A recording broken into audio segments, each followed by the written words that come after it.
CJ na pagkamalang may lahing Bombay, tunghayan po natin ang paliwanag ni CJ.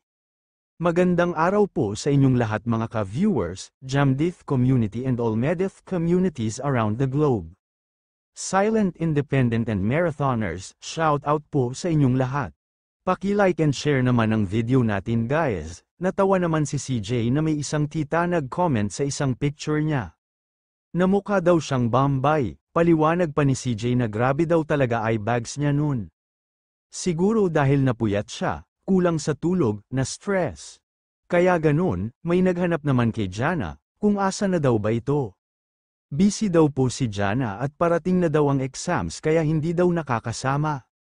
Grabe guys, coming from basher na nagsabi na pipilitan lang daw mag-vlog si Jam dahil sa pera.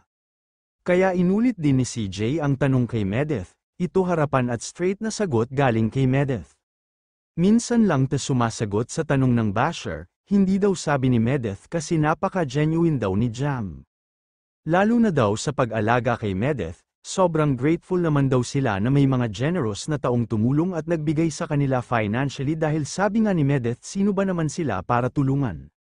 Pero sadyang may mga tao talaga na generous, kaya super blessed daw talaga sila ni Jam.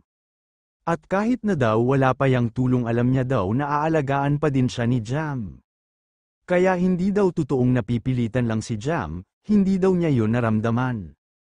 At hindi daw yun pinaramdam ni Jam sa kanya, minsan hindi daw tugma ang mga schedules nila kasi syempre may trabaho si Jam. At si Medith naman may school, may mga priorities in life pero hindi daw niya naramdaman na napipilitan si Jam sa mga ginagawa nila together.